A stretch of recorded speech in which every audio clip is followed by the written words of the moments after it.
my own dignity and respect, and my candidacy. I know all about search and destroy missions.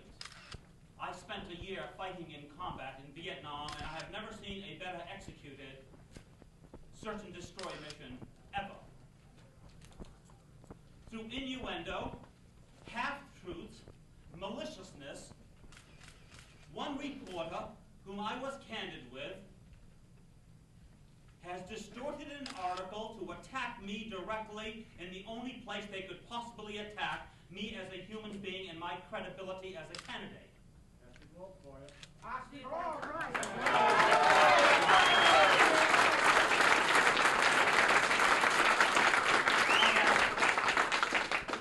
I have, in my entire business career, never sued anybody in my life, but I am seriously considering suing the Boston Globe and Walter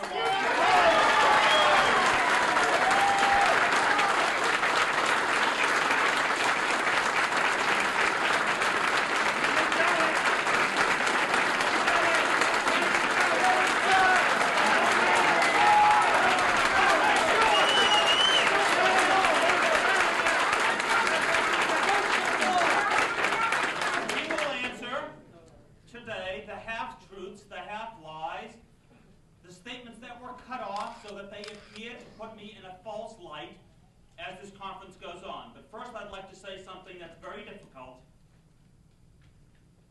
for human beings to admit. I did make a mistake.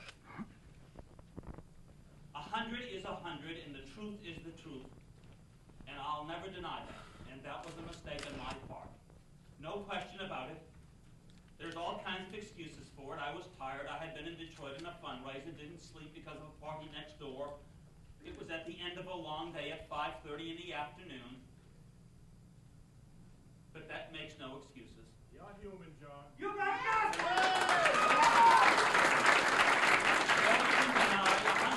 102 is not the truth. Emphasizing or exaggerating it doesn't make it right. 99 isn't the truth, 100 is the truth, and I do apologize to the Commonwealth, to my supporters, and to my family. We still love love you, John.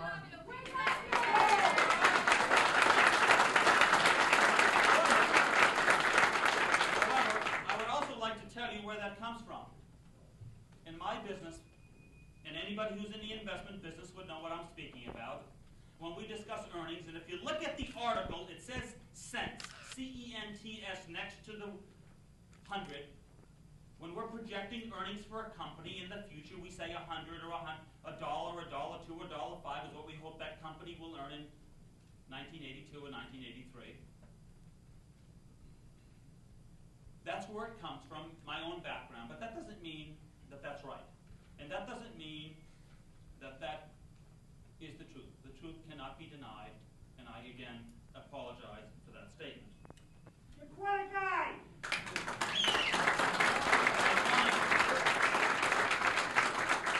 I don't come from an old school of politics. I come from a school of politics that says simply be candid, be honest with the people. If you make a mistake, damn it, admit it. Number one, what do you care?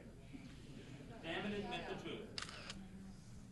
But that doesn't mean that the maliciousness of the attack on me, of the insinuations about my educational background, what appears in a brochure, what does not appear in a brochure, my veteran, my time in service, my father's death, my business projections, all stand. What we have is a bunch of junk trying to do away with the only candidate that can upset the political apple cart in 1982.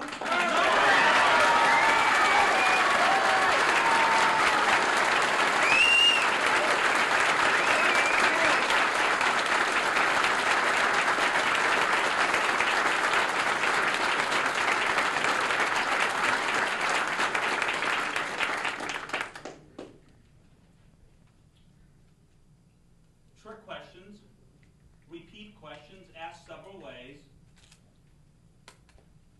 and me answering them rather than saying, I won't talk to you, is another mistake. That won't be repeated. I'm here to say that we're going on with this candidacy. The powers to be, the journalistic powers to be that would like to dictate both the winner in the Republican primary and the winner in the Democratic primary so they can determine the winner in November is not what politics and not what democracy is about.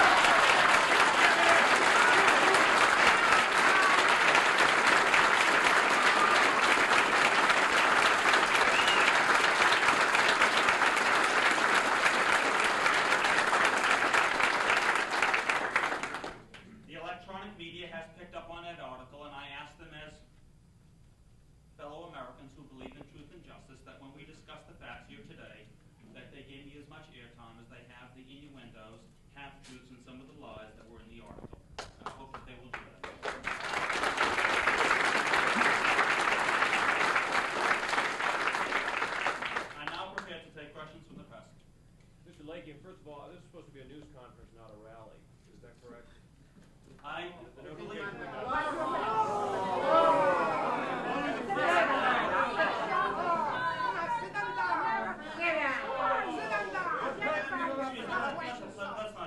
Secondly, are you implying that the Boston Globe did a number on you in a sense because they want Michael Dukakis to win? Is that, I read that in your voice a little bit. Is that, I think you should read it. I don't think you should read it a little bit. I say to you very directly that that type of article put together with a bunch of innuendos and junk is for a malicious attitude and a pervasiveness of reporting that gives all men like myself who want to come into the political atmosphere from the private sector second and third thoughts about coming in. I was warned about it, warned they would get me, warned they would come after me, and warned they would do it approximately at this time from the very beginning. You made a statement that the Globe wanted to determine who would win each primary. I think it is Michael Dukakis that the Globe wants, yes. Mr. Lakian, did you or did you not go to Harvard? I, after graduating from Boston University in 1964, and then being employed by Kidder Peabody, took 2 courses between 1965 and 1980 at Harvard. I audited those courses.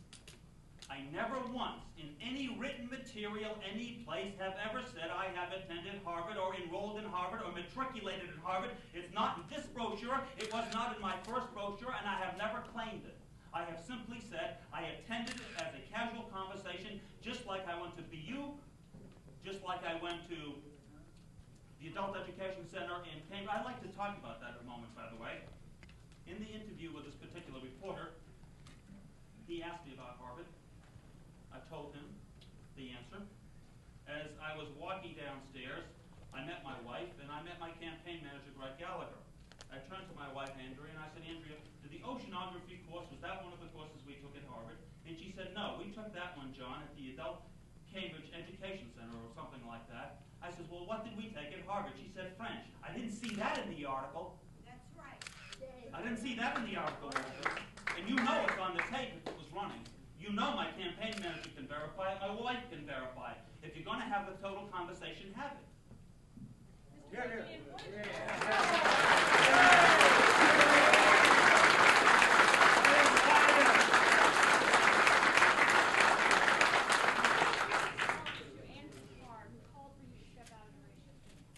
Well,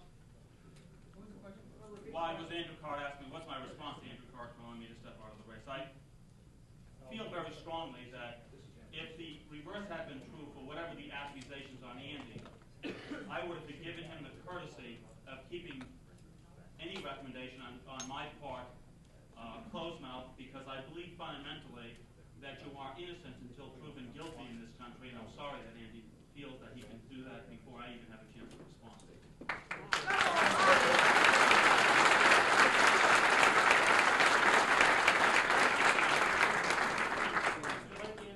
I'm sorry, there was a young lady here asking. Mr. Lakian, I think one of the most serious accusations that came out of these articles was that of your party affiliation. Yes, the party affiliation. Let me start right at the beginning. Let me make the record very clear.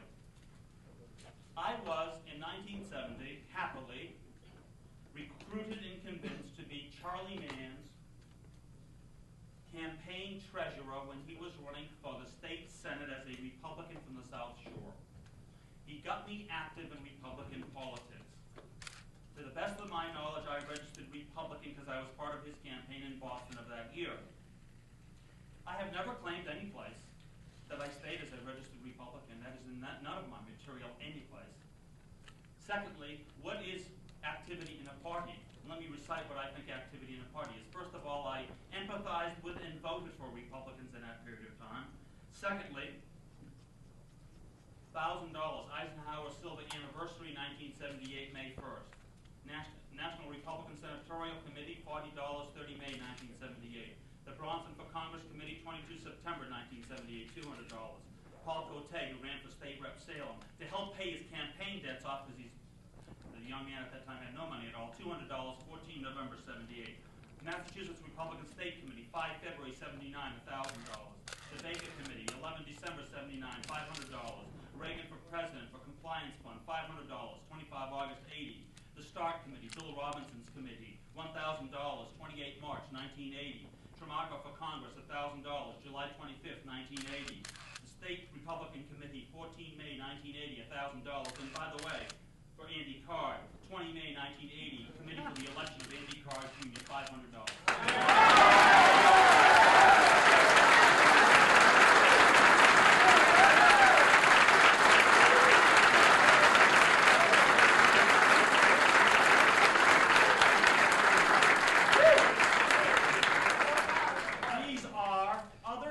To other Republicans of all walks of life, of all political persuasions, and as part of the coalition we put together, here are the other checks. I don't have to read them all. That's my Republican activity since 1970, since Charlie Mann got me as an active Republican.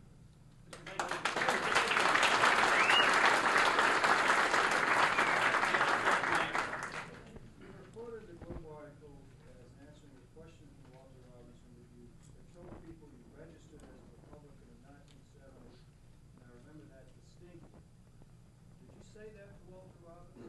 If that's not true, why did you say that? No, I said it to Walter Robinson. I've said it to people because the best of my recollection, when I registered as a Republican in 1970, and we have gone to look up the records to find those records, and unfortunately, there are no records of me as a Republican or independent. I can't find any. The only thing I can find is I voted in 1980 is the only record the Boston Election Commission. 70, I'm sorry. 1970 is the only thing that the Boston I'm paranoid here. The only recollection I have is that I did that, and the only reference they have to it is that I voted in November 1970. They don't seem to have any other records of Republican independent that we in our committee can find. They said that City of Boston election records show that you and your wife Carol registered as independent. And that is That's correct, and I'd like to find out where that comes from because I can't find it. We cannot find it from the Commissioner of Elections. We cannot find it in the Boston Library. Maybe the reporter can tell us because we have diligently looked for that record. Does it really matter? No. The other thing I was going to mention, and I'm glad somebody did bring that up, you know, the job of being a Republican in Massachusetts in particular is to convert some Democrats. The idea is to get independents and Democrats to come over to the party and vote for us, otherwise we're hopelessly lost. The attraction of my candidacy, in my estimation, was the fact that I could motivate lots of people from a broad persuasion, both Democrats, Independents, and Republicans of various ideological backgrounds, ethnic backgrounds, to come together and join to hopefully create a coalition for victory in 1982. Were you quoted correctly on the ownership of the building? No, sir. Let me start at the building.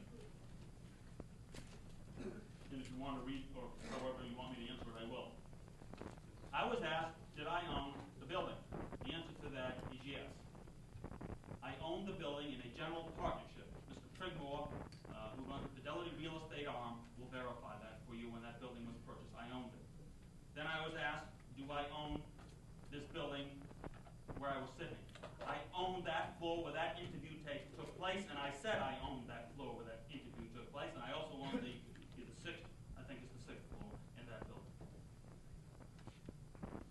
Now, you've made a point today to distinguish between remarks that you've said to people and remarks that were printed in your campaign literature.